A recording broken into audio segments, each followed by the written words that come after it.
All right, let's talk about a big one, methotrexate. Now, this is a drug you are absolutely 100% gonna see, both on your nursing exams and out on the floor. So we're gonna skip all the fluff and get right to the critical, high-yield info you really need to know to keep your patients safe. So let's just jump right in with the most important question.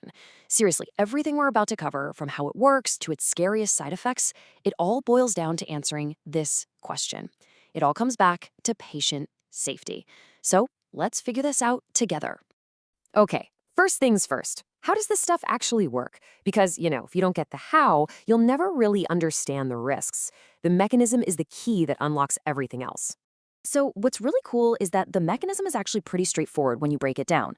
At its heart, methotrexate is what we call a folate antimetabolite. So think of it like this. Step 1, it gets in there and it blocks an enzyme that's supposed to turn folic acid into its usable active form. Then, step 2, if your cells can't get that active folate, well, they can't build new DNA. And that leads to the crucial part, step 3. This whole process basically targets and kills cells that are dividing really, really fast. And you gotta ask yourself, what kind of cells do that? Well, cancer cells for sure, but also our own immune cells, fetal cells, and even the cells that line our gut and make up our bone marrow. And that right there, that's the double-edged sword. It's where it gets its power, but it's also where all the danger comes from. And that brings us to its two main gigs. On one hand, for cancers, it's a heavy-hitting chemotherapy drug. It goes to war against things like breast cancer and lymphoma. But on the other hand, for autoimmune diseases, it does the opposite. It tells an overactive immune system to just calm down. That makes it a go-to treatment for really severe rheumatoid arthritis or psoriasis when nothing else seems to work. All right, now we get to the really serious stuff, the FDA's black box warnings. And we're going to start with its effect on the blood, because honestly, this is probably the most common and the most dangerous side effect you're going to have to manage as a nurse. Okay, listen up, because this is a big one. Methotrexate can literally cause severe, life-threatening bone marrow suppression. We're talking about it just wiping out a patient's white blood cells, their red blood cells, and their platelets. And here's a critical pearl for your exams and for real life. That risk goes through the roof when you mix it with NSAIDs, common stuff like ibuprofen. That's a deadly combo. Think of this table as your clinical roadmap. This is where you, the nurse, connect the dots. You see the signs, and you know what's happening underneath. So if your patient spikes a fever or complains of a sore throat, your brain should immediately scream neutropenia, and you're going to start neutropenic precautions. You see little red dots, petechia or easy bruising, you're thinking thrombocytopenia, and it's time for bleeding precautions. And if they're super tired, pale, and short of breath, that's your clue for anemia. Your job is to see the sign, think of the lab, and make the move. This is classic NCLEX stuff right here. Okay, so we've covered the blood. Now let's talk about the body's cleanup crew, the liver and the kidneys. These are the organs that have to process and get rid of the drug. So yeah, you guessed it. They're also major targets for damage. So the liver has the tough job of breaking this drug down. And over time, especially with long-term use, it can cause some really severe and, get this, potentially irreversible damage. We're talking about things like fibrosis and cirrhosis. So this isn't just a little blip on the liver function tests. We're talking about the risk of permanent liver failure. This is where your nursing assessment skills are absolutely critical. Before a patient even gets their first dose, you need to be screening for these risk factors. And notice that top one, alcoholism or chronic liver disease, that's not a use with caution, that is an absolute no. It is contraindicated because it's just way too dangerous. Of course, you're going to monitor their LFTs, but this list right here, this tells you who you need to watch like a hawk from day one. Now for the kidneys. Their job is to get the methotrexate out of the body. But here's the scary part. If the kidneys start to fail, the drug can't get out, so it builds up to toxic levels, which then damages the kidneys even more. It's a really nasty, vicious cycle. And what's actually happening is the drug can literally form tiny crystals inside the kidney tubules, kind of like sludge in a pipe, causing a blockage. So how do we as nurses break that vicious cycle?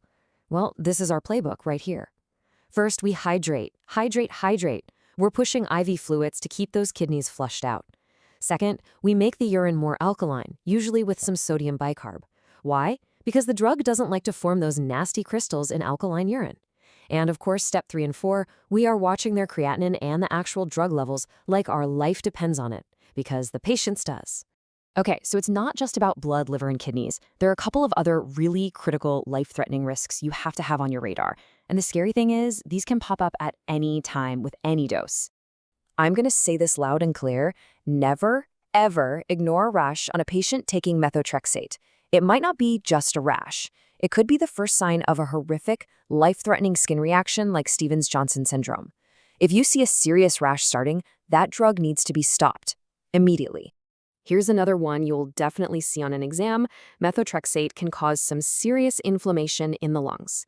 Now, what's the number one sign you need to be listening for? It's a brand new, dry, hacking cough that doesn't produce anything. If your patient tells you they've developed a cough like that, that is a massive red flag. You stop the drug and you raise the alarm right away. Okay, let's pull all of this together. When you're dealing with a drug this powerful, our job as nurses, teaching the patient, doing those safety checks, it isn't just important. It is everything. We are the final safety net for these patients. This right here breaks it down plain and simple. When do we use it? For those really tough cases of RA, psoriasis, and of course cancer. But the never use column is what you really need to burn into your memory. Never in pregnancy if it's not for cancer. Why? Because we know it targets rapidly dividing cells, and that means it can cause fetal death. It's an absolute no-go. Never for patients with alcoholism or bad livers. The risk of fatal liver damage is just too great. And never for patients who already have messed up blood counts, because it could be the final nail in the coffin for their bone marrow. Always remember the why behind the rule. This is the stuff you have to hammer home with your patient. This is their survival guide. First, contraception is not a suggestion, it is mandatory. And that goes for both men and women during treatment and for months after. Second, no alcohol, not a sip, period. The risk to their liver is just way too high. And finally, you have to empower them to be their own advocates. They need to know to call you or their doctor immediately if they get a fever, a sore throat, or any weird bleeding or bruising. Your teaching here, it could literally be the thing that saves their life. And I really want you to let this quote sink in. Most adverse reactions are reversible if detected early.